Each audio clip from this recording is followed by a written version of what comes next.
Estamos com um ligeiro atraso aqui, né, do nosso painel. Eu queria dizer para vocês que eu recebi de presente, continuar aqui, que eu estava no painel anterior.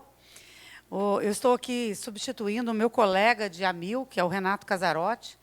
Ele teve que se ausentar para uma reunião fora, inclusive da área de saúde, então, e pediu para que eu o representasse. E eu estou aqui bastante lisonjeada de estar nesse momento aqui com esses grandes profissionais, né? E assim, todos profissionais do direito, né? E esse painel me parece até, sabe, o painel anterior nós estávamos falando de sustentabilidade e judicialização. E me parece muito bacana a gente continuar agora, nesse momento, falando sobre mediação, porque a mediação é um potente, um fundamental instrumento para diminuir a judicialização, né? Então, bem bacana continuar aqui com vocês. Vou procurar não atrapalhar, porque fui pega de surpresa para moderar esse painel. E está aqui do meu lado direito o desembargador César Cury, né, que é um velho conhecido, que eu tive a honra de revê-lo. É vamos chamar assim, uma liderança no tema de mediação de conflitos, né, onde não estava na moda ainda falar disso. Faz muito tempo que ele está nessa. Está aqui também do meu lado esquerdo o doutor Paulo Vinícius, que é defensor-geral, né, da Defensoria Pública aqui do Estado do Rio de Janeiro. Eu tive a honra hoje de dividir um painel pela manhã com a defensora, subcoordenadora do NUDECOM, a doutora Tatiana. Então, a Defensoria Pública do Rio de Janeiro é uma referência para o país, né? Eu tive minha passagem na área pública, fiquei muitos anos no Ministério da Justiça, terminei minha carreira como secretária nacional do consumidor, e nós, assim, sempre vimos do ponto de vista público, e hoje estou no setor privado, a Defensoria Pública como uma referência, vanguarda, sempre vanguarda, no tema de solução de conflitos, porque a Defensoria tem um papel extraordinário, tanto no tema da escuta especializada dos assistidos, mas de promover uma solução extrajudicial, né? de ter esse cuidado da solução extrajudicial. Então, orgulho danado. E aqui também o doutor Francisco Posada, que é juiz aqui no Tribunal de Justiça do Estado do Rio de Janeiro também. Uma honra tê-lo aqui com a gente nesse painel. Eu não combinei a rodada, mas eu vou começar, se me permitem, eu vou começar aqui pelo desembargador César Cury. Eu queria que ele trouxesse, aí, na perspectiva dele, que tem uma longa jornada nesse tema, qual é o papel, hoje e futuro, da mediação? Como é que a gente continua avançando nessa agenda? Ela é, de verdade, um instrumento para diminuir a judicialização? Bom, boa tarde a todos e a todas. Queria primeiro agradecer ao Josier pelo convite, pela oportunidade de estar aqui com vocês. Segundo, cumprimentar meus colegas aqui de painel e dizer da minha satisfação de rever a Juliana, que fazia tempo que a gente não se encontrava. Estivemos juntos várias vezes. Na época, ela mandava e desmandava lá de Brasília, na Secretaria Nacional, e eu ia lá fazer meus pedidos. É um prazer estar aqui. Esse fórum é um marco já na nossa... Já é tradicional, já é tradição. Eu já estive aqui em outras oportunidades e é sempre muito prazeroso, porque o José tem essa habilidade, junta todo mundo, traz os temas que são importantes e, o melhor, entrega. As coisas funcionam, as coisas têm andamento. Então, é um prazer muito grande estar aqui e fazer parte desse encontro. Olha, a mediação, Juliana, assim, eu sou suspeito para falar, então vocês me encarem com alguma reserva. Mas a mediação, a gente pode dizer que ela é um novo direito. Se a gente der um olhar de 20 anos para cá, não existia mediação, nem conciliação, nem acordo, nem possibilidade de nada. Zero. Nenhuma instituição. Hoje, todas as instituições públicas do país estão autorizadas e praticam solução consensual, a solução colaborativa. A lei, ela pega um pedaço da realidade, coloca na forma de norma abstrata geral, e essa norma abstrata geral vai se aplicar em todos os casos semelhantes àquele que foi tido como paradigma. Esse é o papel da lei. Só que a nossa realidade é extremamente complexa, dinâmica, acelerada. E não dá para... A lei não pode muito, mas não pode tudo. E a gente fica em zonas cinzentas, sem saber direito resolver, às vezes com muito conservadorismo, deixa de atender a uma realidade, às vezes com muito voluntarismo, extrapola os limites do razoável. A mediação ela tem como ponto central ser construtiva. Ela não apenas resolve um problema, ela constrói uma nova relação, um novo campo de possibilidade. Então, ela agrega valor, ela cria valor, ela não divide o que tem, ela cria valor e, a partir daí, se estabelece uma nova relação. Por isso, a mediação ela tem um campo de aplicação muito maior e muito mais consistente do que o direito. Primeiro, porque ela é customizada. Ela resolve aquela situação, seja individual, seja coletiva. Segundo, ela é flexível. Terceiro, ela é revisável. Não tem uma decisão transitada e julgado imutável. Ela é revisável. A situação fática mudou? A situação jurídica mudou? A gente pode recomeçar, a gente pode refazer, a gente pode continuar. Então, sob esse ponto de vista, Juliana, a mediação, eu digo que a mediação é o novo direito, porque ela incorpora o direito e vai além. Com critérios, com parâmetros, com justificativas racionais, então não tem nenhuma... Eu ia falar invencionice, mas eu preciso saber se o Itamar ainda está por aí, porque senão ele vai pensar que eu estou mexendo com ele. Porque eu acabei de saber que ele é... O quê? Esqueci. Engenheiro da imaginação. Eu gostei muito dessa... inspirador. Bom, enfim, esse é o papel da mediação. Então, se há alguma chance de transformar a realidade, e veja, nós todos estamos aqui predispostos a entender o problema e buscar soluções.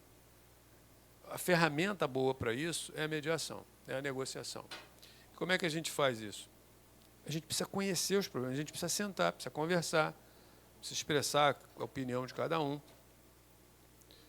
as ideias, chamar lá o inventor do futuro e criar soluções, criar valor, agregar valor novo ao problema que a gente tem e transformar isso num novo acordo, numa nova relação, numa nova estrutura. Então, eu acho que se a gente tem alguma chance de resolver problemas, tanto problemas simples, interpessoais simples, quanto problemas estruturais, que são problemas que mexem com a estrutura da sociedade, que mexem com a estrutura do Estado, que mexem com a estrutura da iniciativa privada, essa ferramenta chama-se mediação. O direito sozinho não vai conseguir fazer isso. Muito bem. Isso precisa de espaços cada dia mais estratégicos para que a gente exerça esse novo direito. E eu queria passar aqui para o Paulo. A Defensoria Pública é sempre um espaço muito importante de mediação também, né? Como é que você vê isso assim, voltado para a diminuição das demandas judiciais na área de saúde? Acha que é possível? Juliana é suspeita para falar isso, porque ela sabe a resposta. Bom, primeiro, boa tarde a todas e a todos. Obrigado, José, pelo convite. É um prazer enorme estar aqui. Cumprimentar o desembargador César Cury, a quem eu já tive o prazer de ouvir na Defensoria Pública 2 vezes esse ano, inclusive uma delas para falar de mediação. Então, quem sou eu para estar aqui hoje falando de mediação ao lado de César Cury? Eu estou muito mais aqui para ouvir como vocês e aprender do que vir aqui falar sobre alguma coisa. O doutor Francisco também, que tem um trabalho maravilhoso com o doutor César, que depois eles podem falar aqui da plataforma, que é uma plataforma excepcional do TJ. Mas a Defensoria tem realmente uma cultura. E eu acho que não é nem uma cultura só de mediação, não. o painel, o nome do painel é mediação, mas eu acho que a cultura maior que a gente tem é a cultura do diálogo prévio. Porque a mediação é uma coisa, às vezes, muito complexa, né? O doutor desembargador sabe que, na mediação, é diferente de uma conciliação. Na mediação, o mediador, muito mais, ele deixa que as partes falem entre si, conversem para poder chegar a um bom termo. Aquilo não acontece em uma sessão, ninguém senta num dia e chega numa mediação. As pessoas têm que conversar, voltar para casa, conversar com a sua rede, conversa com o marido, conversa com a esposa, ouve a opinião do pai, da mãe, volta, e aí depois chega numa solução consensada, porque aquela solução consensada com a família, com a sua rede, é uma solução definitiva. E ali, em vez de você criar, como a gente acontece numa decisão judicial, porque decisão judicial você acaba tendo um vencedor e um vencido, né? Sempre sai alguém triste e alguém feliz quando um terceiro decide por você. Na mediação, não. Aquela decisão que ela chegou é uma decisão consensada, e consensada não só por si, por ela, pela família, pela rede dela. Então, aquilo tende a ser como disse o desembargador, uma solução muito mais duradoura. E por vezes, na defensoria, a gente não tem tanto tempo para ter essa mediação. A gente tem, sim, um núcleo de mediação na defensoria, mas ele é muito voltado, principalmente, para os casos de família, porque nos casos de família você muitas vezes tem um rompimento do vínculo ali que pode ser muito danoso eternamente. Quando você tem um marido e um ex-marido e uma ex-esposa, aquilo para a criança, para o filho, aquilo pode ter uma consequência muito mais prolongada. Então, quando você consegue fazer uma mediação na área de família, aquilo tem uma força e um reatar de vínculos sensacional. Então, é muito voltado para isso. Mas, em relação ao dia a dia, a defensoria tem, sim, uma característica de um diálogo prévio antes da propositura das demandas. E a gente aprende isso desde que entra. E aí eu me lembro que ainda, vou falar jovem porque ainda estou jovem, mas ainda muito novo, com 19 anos atrás, eu tenho 19 anos de defensoria, 19 anos atrás, quando eu virei defensoria para o interior, na defensoria a gente tinha um bloquinho carbonado que se chamava SOC, Solicitação Oficial de Comparecimento. Você pega, a pessoa chegava, você ouvia a história dela, pegava aquele bloquinho carbonado e fazia uma solicitação oficial de comparecimento para a parte contrária vir na defensoria para ver se você chegava num acordo antes de propor uma demanda. E a gente fazia aquilo à torta e à direita. Você fazia aquela solicitação oficial de comparecimento para todo mundo que você olhava e falava assim, aqui cabe acordo, aqui tem jeito, aqui eu vou chamar para conversar. Porque, às vezes, um acordo, às vezes não, na grande maioria das vezes, um acordo é muito melhor do que uma briga, né? Você resolve o problema rápido, você acaba com o problema, aquilo não vira nem ação judicial, vai todo mundo para casa e acabou. E a gente fazia isso, e isso é feito até hoje. Claro que hoje com mecanismos muito mais modernos do que o meu bloquinho carbonado, mas é feito. Até hoje a defensoria tem essa cultura do diálogo prévio para tentar chegar a conciliações, às vezes não a mediações, mas a conciliações mesmo, chegar num acordo e evitar a demanda. Porque eu estou aqui infiltrado num painel do TJ. Se vocês olharem, eu estou rodeado aqui de um juiz e um desembargador, estou aqui infiltrado nesse painel do Tribunal de Justiça.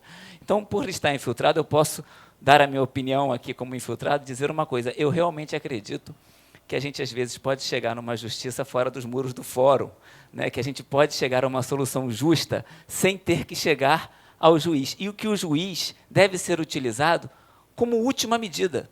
Aqueles casos em que não foi possível, de forma nenhuma, você chegar a uma conciliação, em que a pessoa está se sentindo ali que todas as soluções propostas não são boas e que ela não está acordando, aquele caso é o caso de ir para a justiça.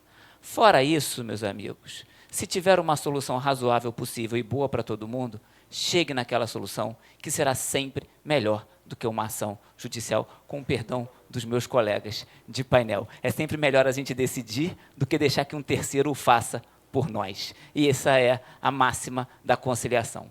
E por isso, acho que por causa dessa cultura que a gente acaba tendo quando entra na instituição, a gente, hoje na defensoria, eu me orgulho, como defensor-geral, de ter números assim, absolutamente superlativos.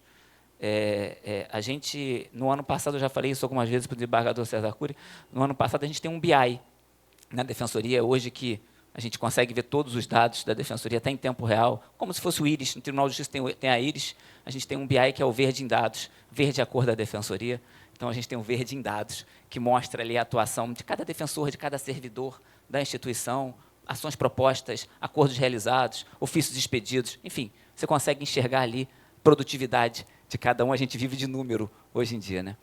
No ano passado, em 2024, a Defensoria Pública propôs 140 mil ações no Rio de Janeiro.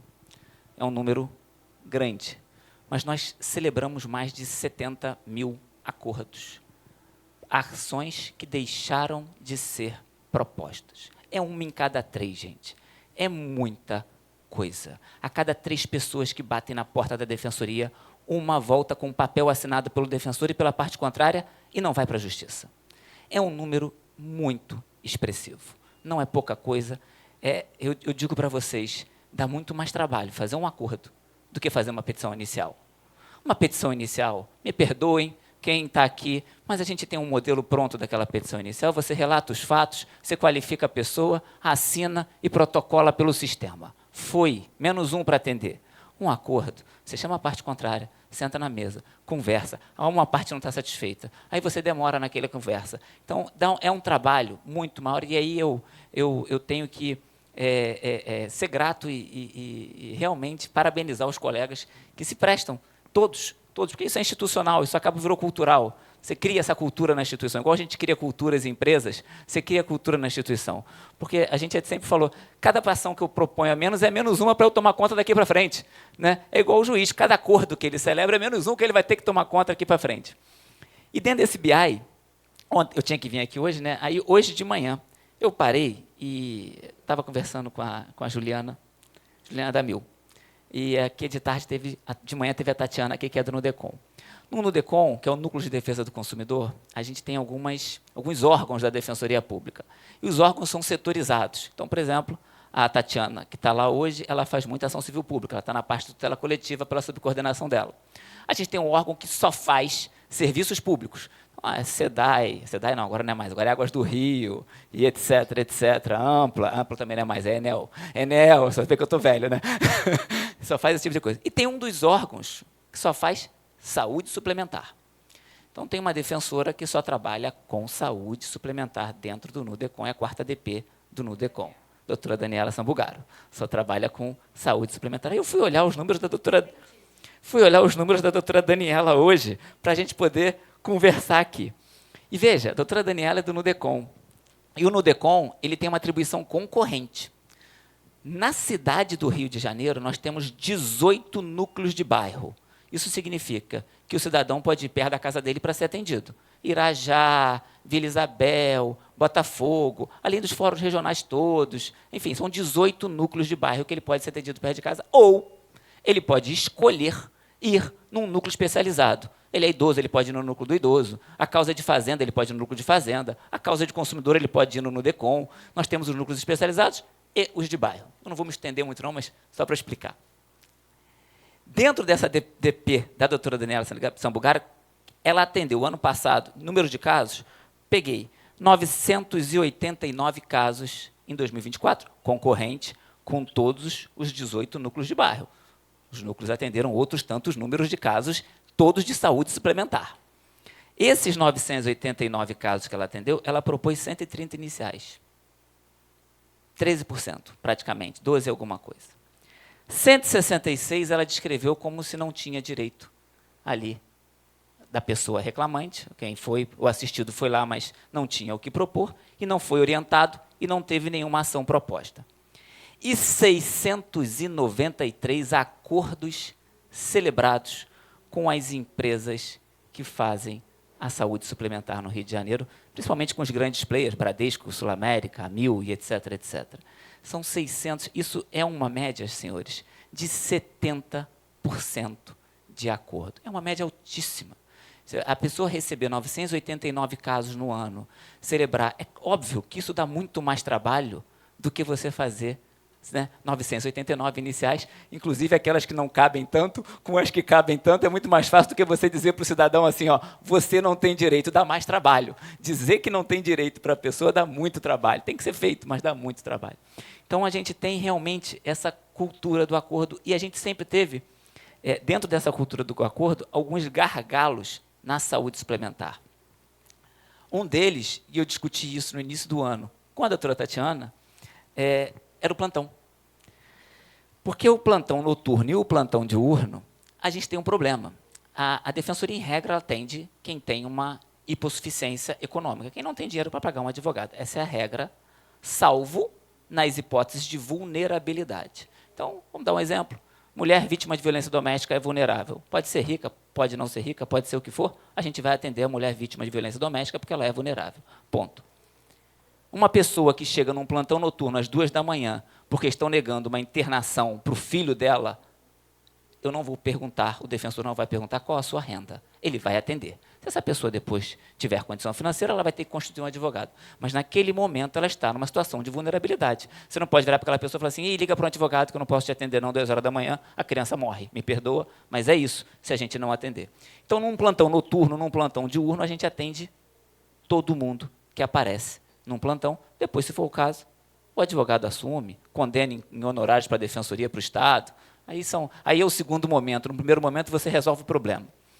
E a gente teve um problema porque, no plantão, a gente, às vezes, não tinha tempo de fazer uma conciliação prévia.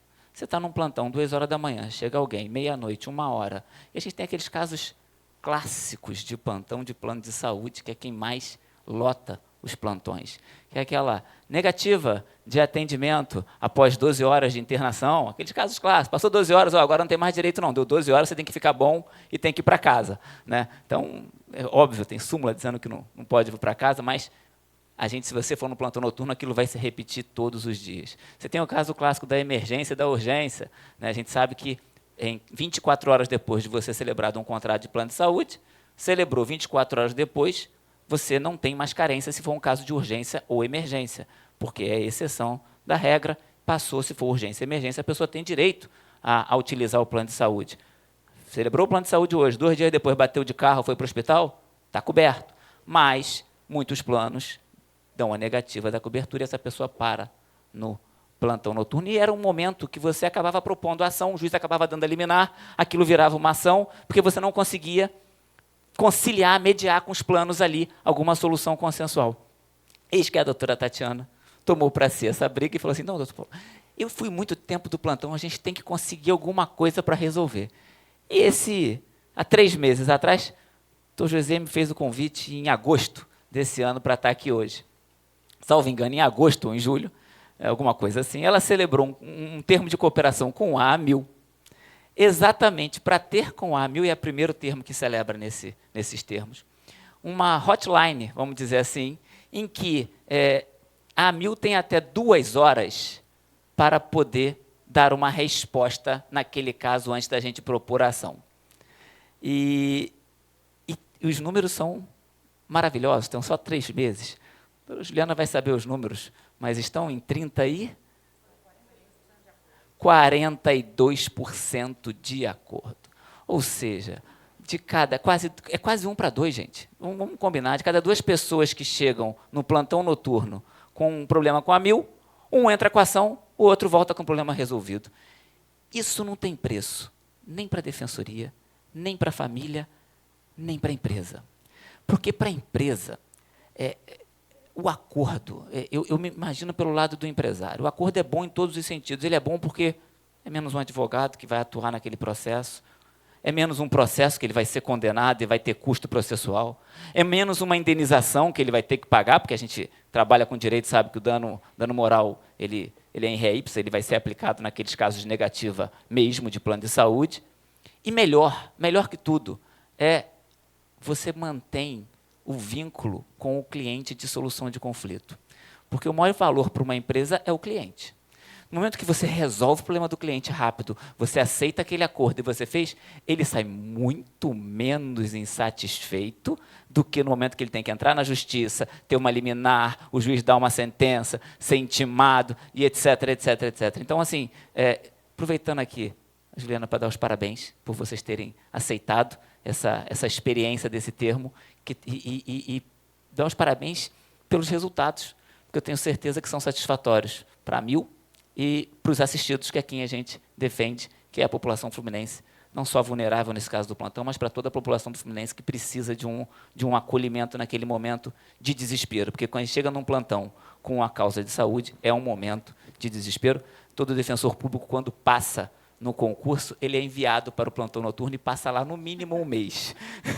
Isso é verdade. Eu passei um mês no plantão noturno, dormindo no fórum, literalmente. Se vocês forem no fórum à noite, tem um promotor, um juiz e um defensor passando a noite lá. Todo defensor passa a sua noite lá, e aquilo é ótimo, porque você aprende, você vê a realidade do plantão noturno. Então, é uma experiência que todo mundo tem que passar. Enfim, eu acho que é uma experiência positiva. Muito obrigada aí pela deferência. E tem uma coisa só para compartilhar com vocês, isso tudo é feito em sede de ouvidoria. Então, a gente, até a equipe está aqui, levanta a mão, a Érica e a Tati ali, elas estão aqui. A gente fez um processo também daquilo que a gente acreditou desde sempre, né? Que é criar uma oportunidade também de solucionar, e a gente é muito grato da confiança da Defensoria, né, em firmar essa cooperação com a gente. E é isso, né? Acho que todo esse processo, tanto que o desembargador e o que você coloca agora, Paulo, a gente está construindo cidadania. Acho que quando a gente consegue resolver uma questão sem ter um terceiro para dizer. Você falou que sai um feliz e outro triste da decisão. Às vezes saem os dois tristes. Né? Eu já vi situações de decisões judiciais que não agrada a ninguém. Né? A mãe do juiz que o diga. Né? Então, mas sempre homenageada.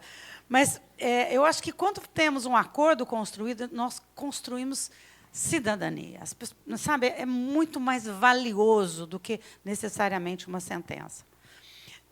Pois não. E Juliana, desculpa voltar aqui rapidamente. Tem uma coisa que facilita muito isso, e sem querer puxar sardinha, já puxando sardinha para o nosso lado, eu acho que é a existência que a gente tem uma vantagem no Brasil e na América Latina como um todo de ter um modelo público de assistência jurídica.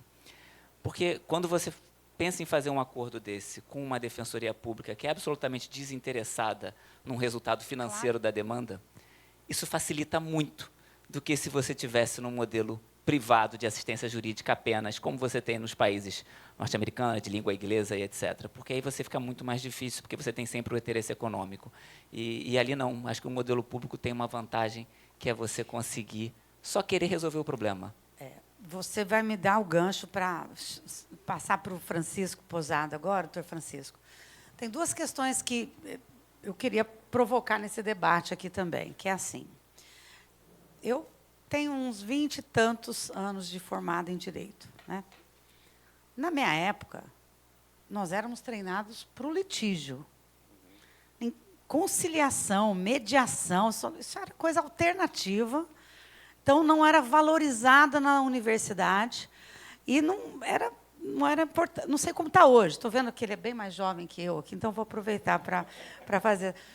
E, por outro lado, nós vivemos hoje também no sistema a cultura de uma captura desenfreada. Né? Nós temos uma advocacia complexa também hoje, né? De captura de demandas, e algumas demandas, em alguns casos, fabricadas. Né? Enfim, daria um seminário sobre isso. Mas eu queria te ouvir um pouco sobre a importância da mediação para o tema, a sua experiência nessa, mas se puder também falar um pouquinho nessa perspectiva, seria legal. Claro. Bom, também aqui agradecer o convite ao Josier, cumprimentar meus colegas de painel, Juliana também. Eu me formei há 12 anos e também ainda era assim. Não tinha aula de mediação, não tinha aula de conciliação, não tinha aula de métodos adequados na faculdade, então continuou igual. E acho que hoje em dia o currículo ainda está bem parecido. Porque eu dou aula em pós-graduação na Emerge e os alunos chegam com a mesma formação e com a mesma visão, infelizmente. A gente tenta, né, desembargador? A gente rema ali. Desembargador, naturalmente, é mais tempo, mas a gente rema e encontra algumas dificuldades. Talvez o currículo seja uma delas. Bom, mas eu vejo, assim, os números do Paulo são inacreditáveis, né, e até surpreendentes.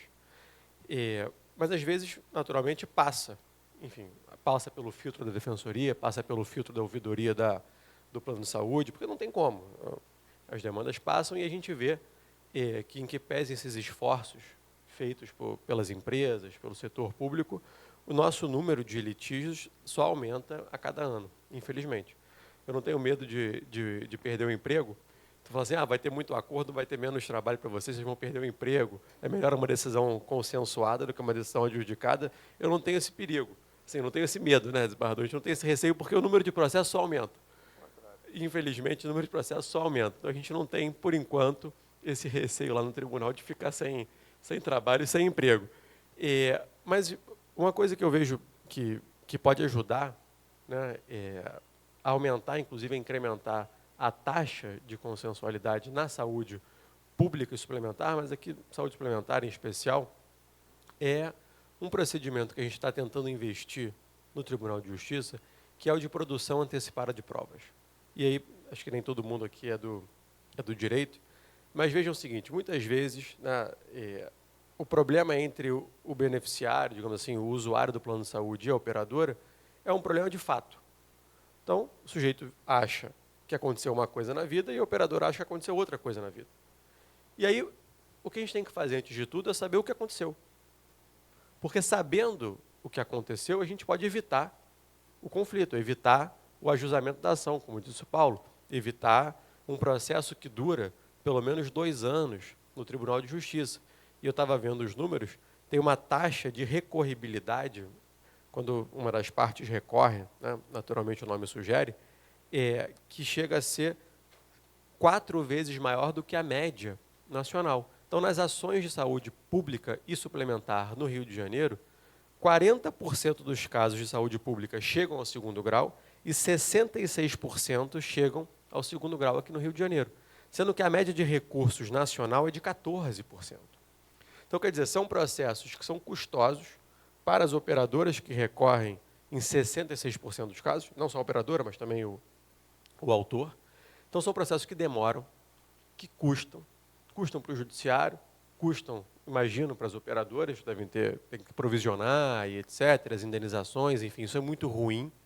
Né? Custam para a defensoria, porque tem que também acompanhar e tem que empregar força de trabalho nisso, pessoal, residentes, estagiário, o que seja, mas tem que gastar tempo com isso. E a gente não está usando um instrumento que é um instrumento previsto no Código, um instrumento que, infelizmente, não pegou ainda, digamos, no gosto, né, dos nossos operadores do direito, mas que é o de produzir a prova antes do processo. Que a nossa lógica é, a gente postula e depois vê se tem direito, produzindo a prova. Postula sem saber o que aconteceu. Claro, você acredita no assistido, acredita no cliente, mas a gente postula e vai ter instrução no meio do processo. Muitas vezes explicar isso para fora do Brasil, a pessoa fica até estranha, mas calma aí, você primeiro pede para depois saber se tem razão, como é que é isso? Né? A gente não tem a fase da instrução prévia. E o nosso código trouxe isso. E a gente está tentando no Tribunal do Rio de Janeiro imprimir tecnologia ou emprestar tecnologia a essa produção antecipada de provas. E a gente acha que a saúde suplementar é um belo campo de experimentação, porque é um campo em que a divergência é muito sobre os fatos.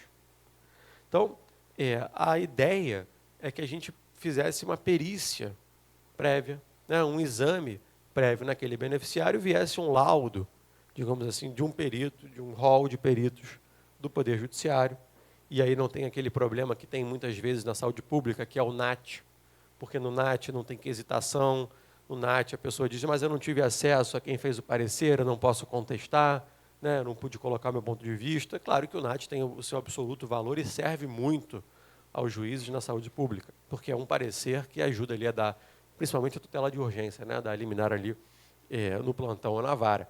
Mas tem tem algumas questões jurídicas, inclusive colocadas em relação ao NAT. Uma delas é de não ter o contraditório, nem prévio quesitando, nem posterior de poder pedir um esclarecimento, por exemplo, ao NAT. E aí, a ideia é que a gente tenha essa inversão metodológica, que a gente primeiro acerte os fatos. Quer dizer, aqui tem a doença que o usuário diz que tem? Não, não tem. Então o sujeito nem entra com a ação. Não, aqui tem a doença. De repente o plano de saúde fala, bom, se está provado que tem a doença, por que eu vou negar a cobertura? Aqui precisa da cirurgia? Precisa da cirurgia. Faz a perícia primeiro. Primeiro ato vai ser fazer a perícia. Nós acreditamos que isso pode evitar muitos processos, isso pode evitar muitos conflitos, isso pode baratear, inclusive, né, para as operadoras o custo. Por mais que elas, enfim, acabem custeando a perícia antecipadamente, nós sabemos que, de repente, isso no volume, né, acaba se compensando e não ter que acompanhar o processo posteriormente.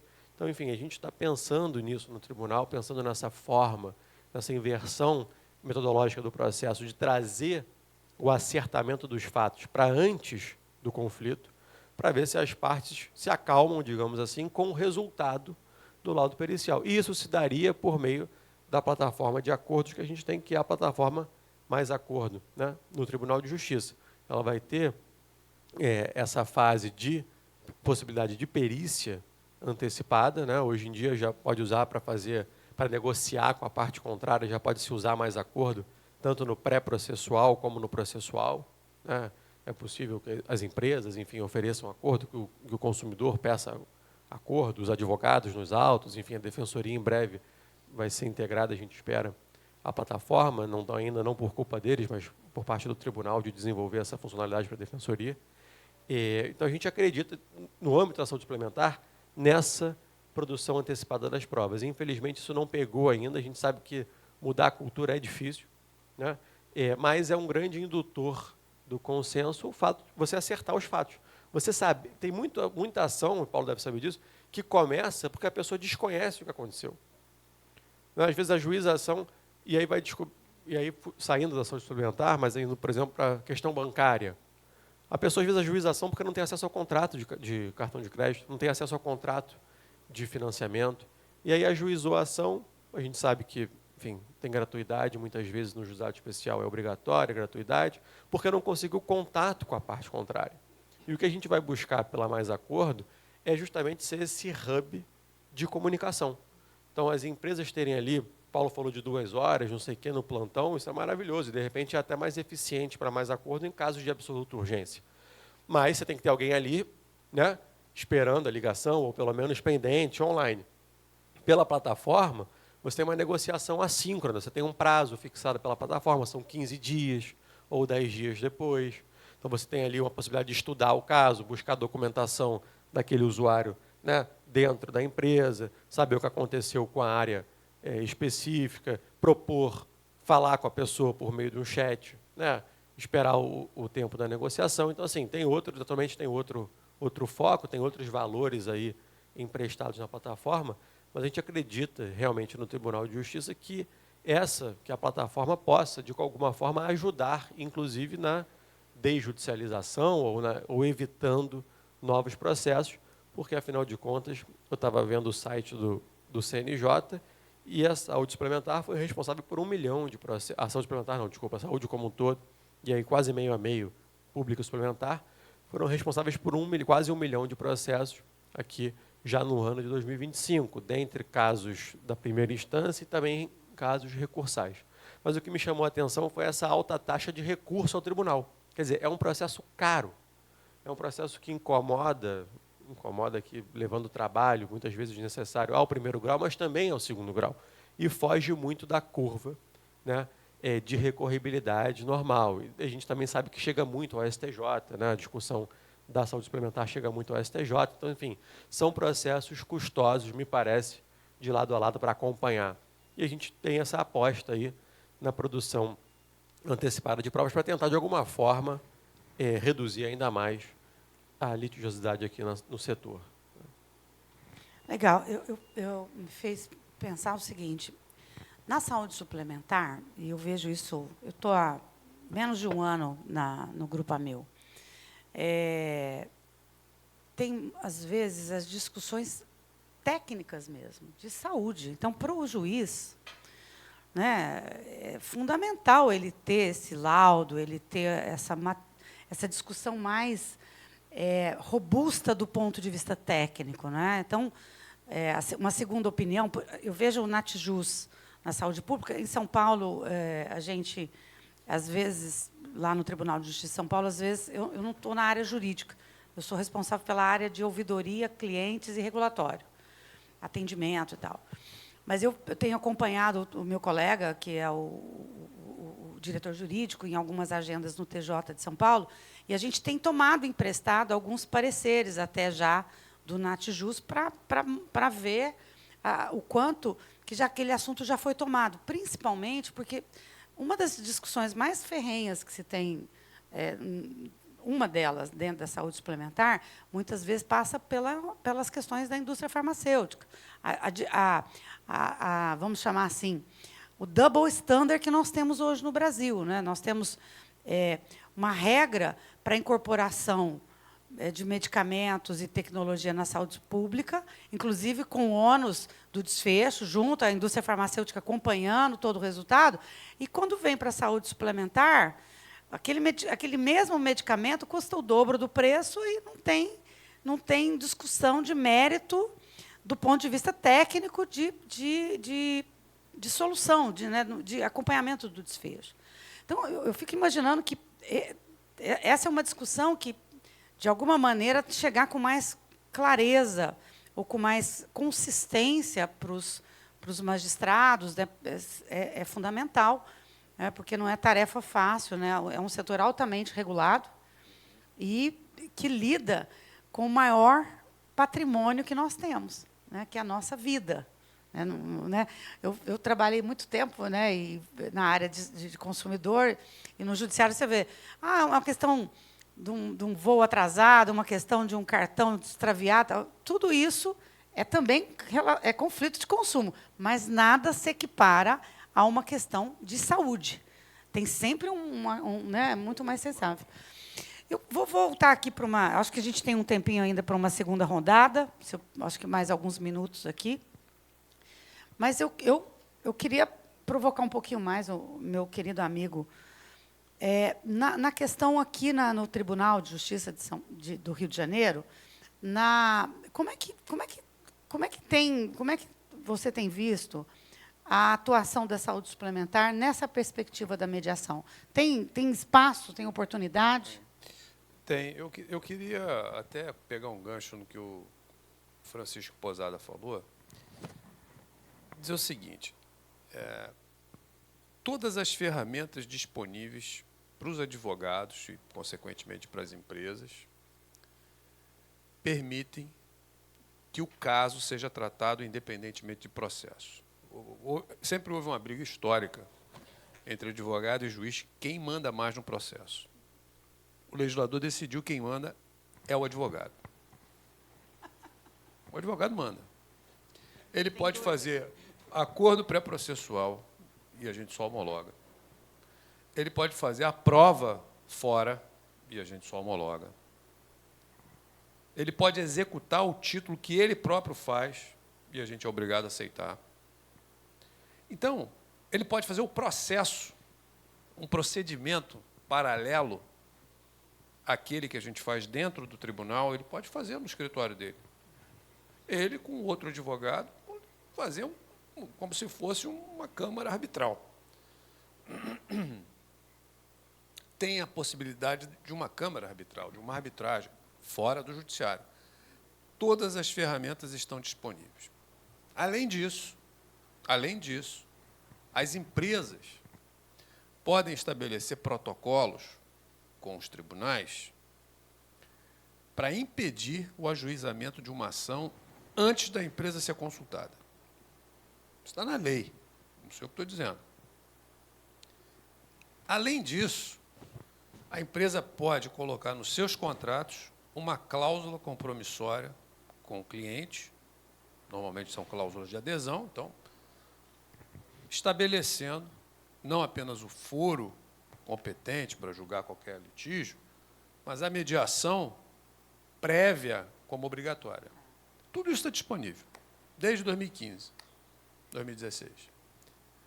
Não vi nenhum. Anos atrás, eu fiz antes do Código de Processo Civil,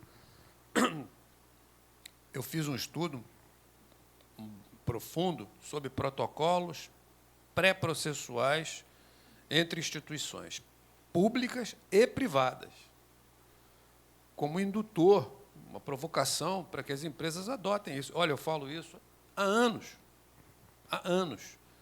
Nunca vi nenhuma iniciativa, nenhuma.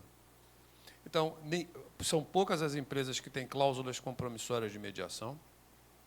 Na mediação, por exemplo, pré-processual obrigatória, não tem provisionamento, não tem reserva. Então, o orçamento dele está livre. não tem cláusula compromissória, não tem acordo com o tribunal para evitar a judicialização antes que se faça uma mediação, e não usam as ferramentas que o Posada mencionou, principalmente a produção antecipada de prova. Essa produção antecipada de prova, ela não precisa ser necessariamente em relação, por exemplo, a um corpo da pessoa, o físico, para saber se fez bariátrica, se pode bariátrica. Não, pode ser sobre contrato, interpretação do contrato. O reajuste. Isso é o mais comum que a gente tem. Mudou de faixa, fez 70 anos, etc. E tal. Isso é simples. É tão simples que nós, juízes, temos todos os formulários de sentenças prontos. Todos. O sistema diz para a gente qual é o caso, muda o nome da parte, a gente julga. Ponto. Só que isso se repete há anos. Então, isso é um problema cultural. Problema cultural. O sujeito é cultural. O sujeito gosta do litígio. Quando ele tem um conflito, o advogado da empresa tem um conflito, ele não pensa na mediação, ele pensa num juiz. É um fetiche pelo juiz. Eu quero ver um juiz. Então, eu recebo lá os advogados, todo respeito aos advogados, meus amigos advogados, mas às vezes eles vão lá despachar comigo o óbvio. O óbvio. Eu falei, senta aqui, porque a gente vai tomar um café. Porque discutir essa questão não pode ser. Você não veio para aqui para falar isso, né? Você veio aqui para me ver. Então, vamos tomar um café. Então, olha só, está tudo pronto. Além de tudo isso que eu já falei, nós desenvolvemos uma plataforma com inteligência artificial, totalmente automatizada, gratuita, acessível, com uma linha de funcionamento assim, espetacular. Quem é o operador da plataforma? O advogado. Só o advogado. O juiz não mexe na plataforma. O advogado da empresa está lá com um problema. Ponto. Tem a cláusula compromissória, tem o acordo com o tribunal, tem a plataforma, olha só, qualquer conflito passa por esse canal. Ponto. Qual é a dificuldade de implementar isso? Eu, se sou empresário, com a cultura que eu tenho, era a primeira coisa que eu ia fazer. Não quero um processo aqui na minha empresa. Não quero. Eu cito para vocês algumas exceções, que não são da área médica, da área de saúde, mas servem como uma inspiração, pelo menos como um parâmetro. No Brasil, o segundo maior e-commerce e o maior da América Latina é o Mercado Livre. Não vou fazendo propaganda, não. Mercado Livre não tem processo. Segundo caso, a Samsung é a maior vendedora de telefone celular no estado do Rio de Janeiro. Não tem um caso. Por quê? Porque telefone dá problema, né? E compra por e-commerce dá problema. Por quê? Porque ambos têm plataformas absolutamente funcionais e resolvem 99% dos casos lá. Não vem para o judiciário.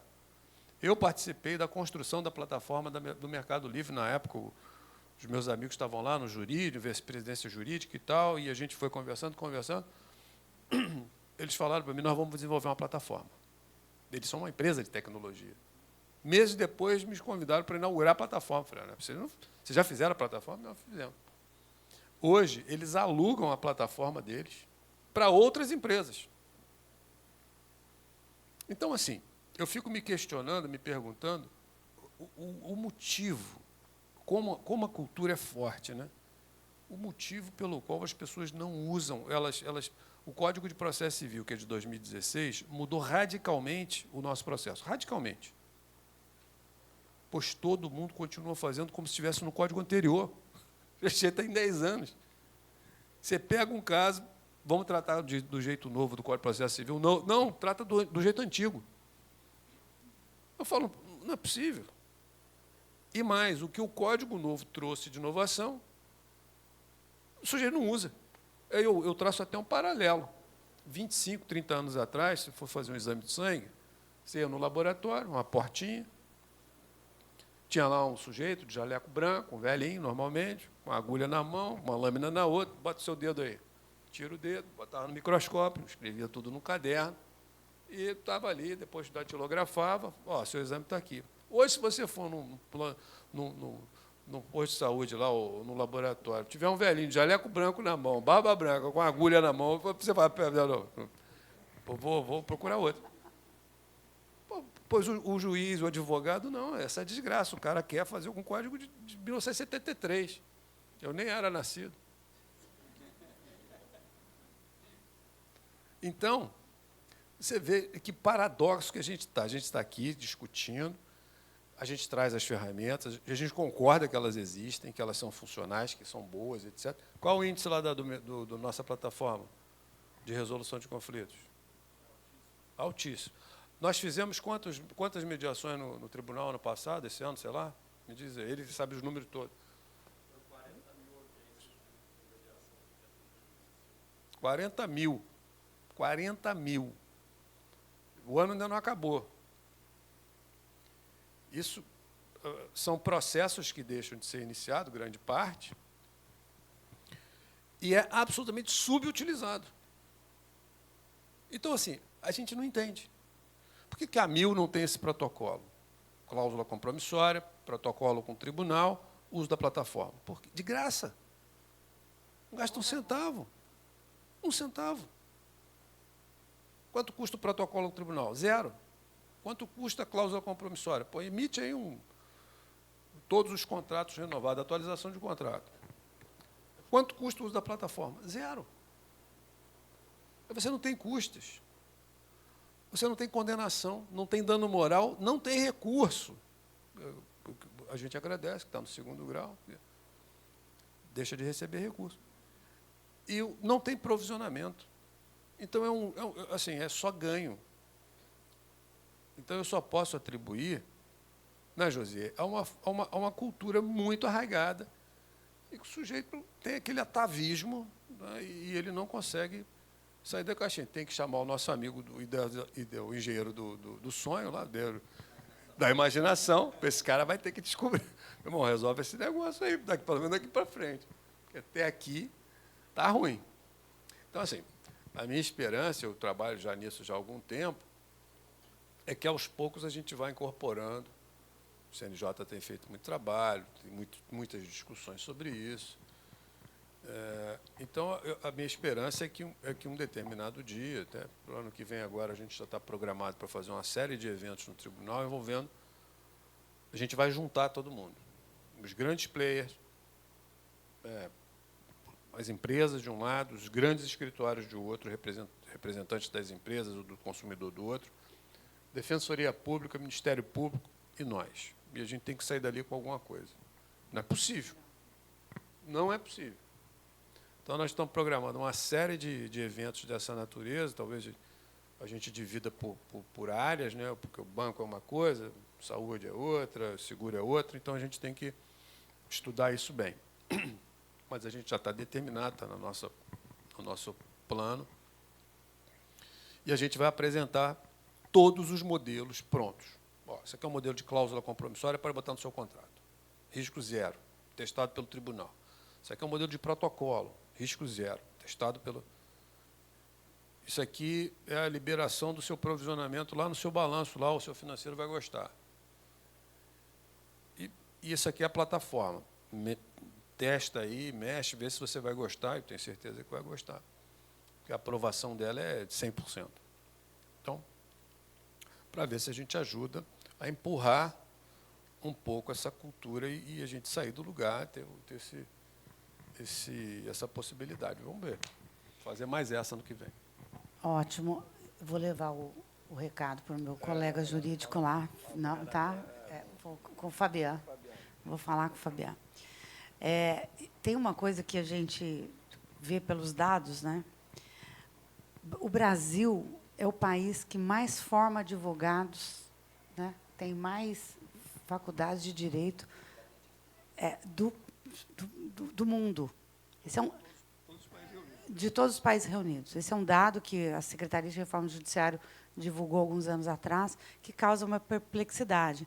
Então, acho que nós temos uma cultura mesmo muito centrada no conflito, e cá entre nós, em alguma medida, a gente tem detratores claros dessas iniciativas de conciliação. Foi bom você ter falado isso. Deixa eu te interromper um pouco. Existe um componente fundamental nisso tudo, principalmente no uso da plataforma. É um componente ético. A gente tem condição de, com isso, detectar todo litígio fraudulento. 100%.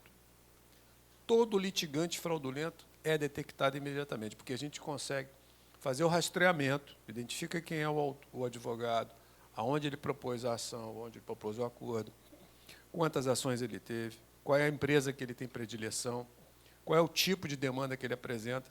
A gente tem esse controle efetivo na mão. Então, isso inibe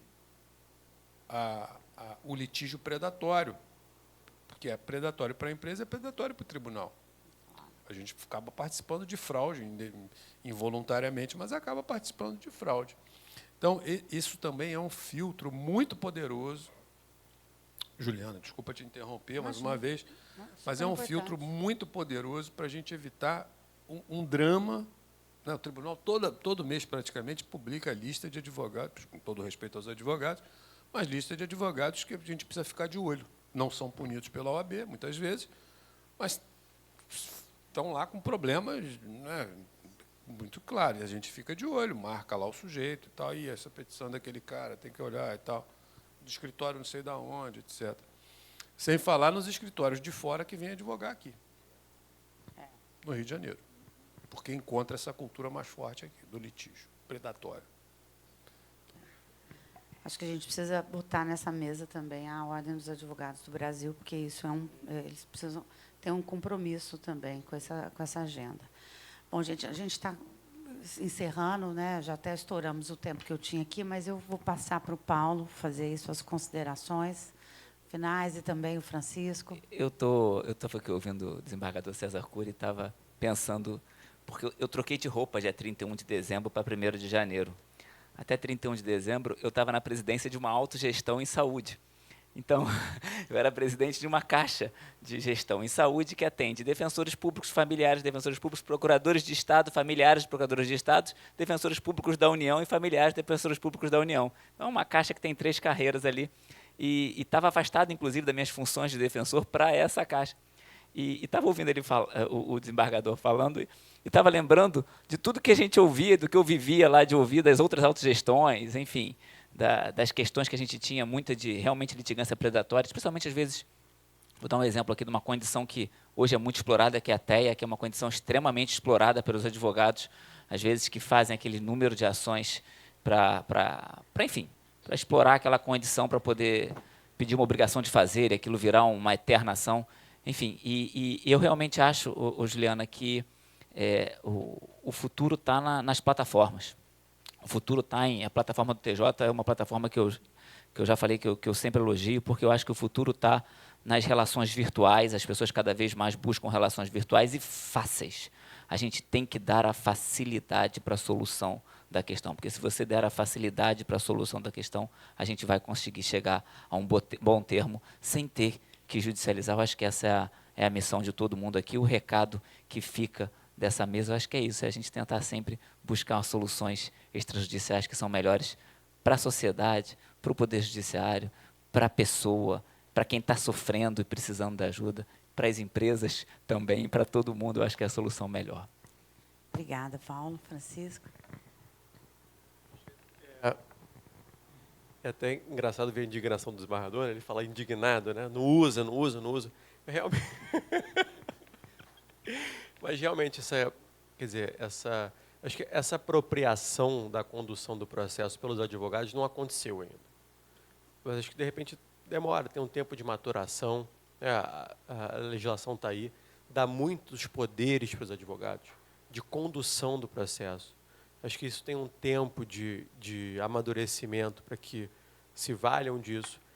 Mas isso que o ponto que o Paulo falou, tem que ser fácil. Aqui, eu sei que a gente está acabando, em 1 minuto, quando veio a lei, e aqui mudando completamente de assunto, mas tem a ver com consenso, a lei do ANPP, Código de Processo Penal, crime, acordo, 2019, um pacote anticrime, governo Bolsonaro, Sérgio Moro era o ministro da Justiça. Veio a lei, veio o pacote anticrime. E possibilidade de acordo no crime. Aí, enfim, a promotora da minha vara falou, Francisco, mas é mais fácil eu fazer a denúncia do que propor o acordo para o investigado.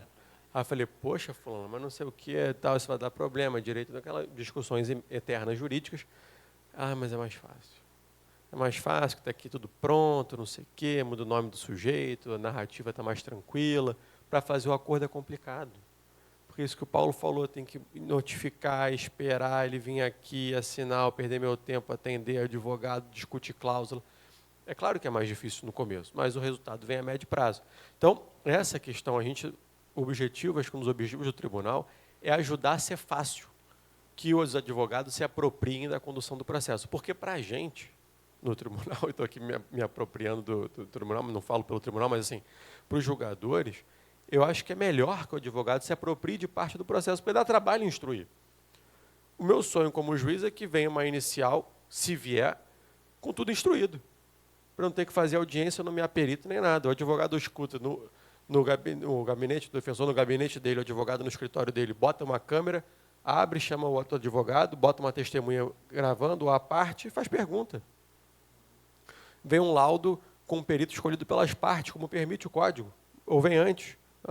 Tu é um perito do tribunal, uma produção antecipada de provas. Se vier a ação, já vem instruída. Para mim, assim, seria perfeito como julgador. Um caso em 100 tem problema, você refaz, tudo bem, mas é 1 em 100. Então, essa apropriação da condução do processo, acho que pelos advogados, procuradores, defensores, enfim, acho que isso vai vir mais dia, menos dia, e o objetivo do tribunal é ajudar que isso aconteça facilitando, e a gente vai tentar que seja por meio da plataforma. Mas eu acho que assim, uma coisa que para mim ficou claro nesse painel aqui é que 20 anos, né, a introdução no Código de Processo Civil dos meios alternativos, 10 anos. Mas do CPC. Mas desde que os instrumentos extraprocessuais começam a vigorar ou a ser aplicado, nós já avançamos bastante.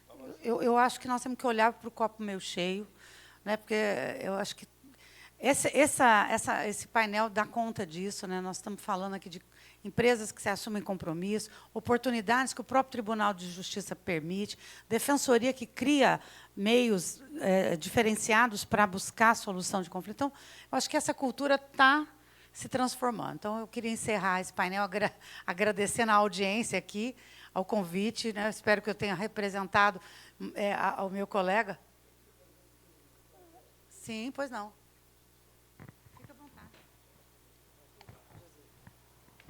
Bom, primeiro que eu achei espetacular esse painel. Parabéns a todos vocês. Segundo que essa luta do desembargador César Cury eu já acompanho há alguns anos e tentei ajudar de alguma maneira para que a gente viabilizasse na saúde.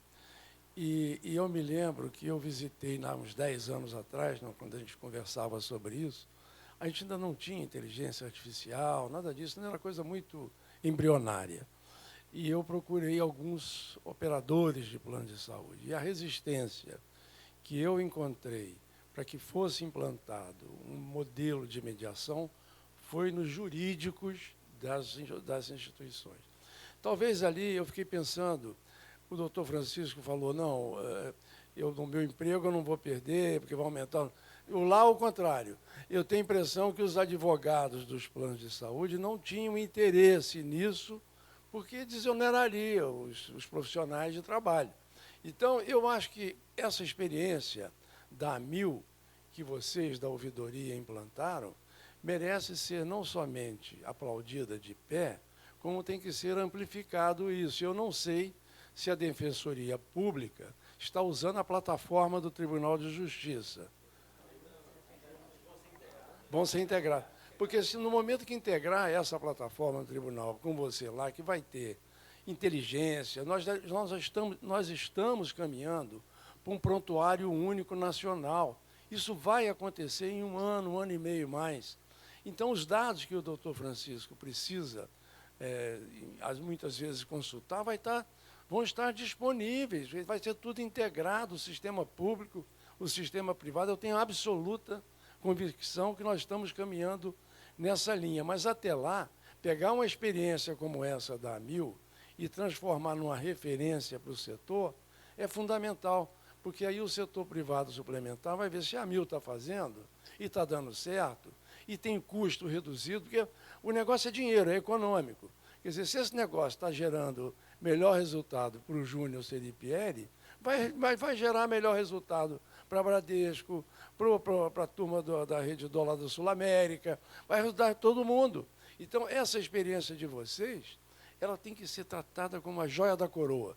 Se possível, usar esse instrumento que o Tribunal de Justiça do Rio tem para ampliar isso nacionalmente. Eu fiquei muito feliz de saber que vocês estão trabalhando nessa linha. Parabéns e muito obrigado aí para vocês todos. Viu? Obrigada, gente. Então, declaro encerrado o painel.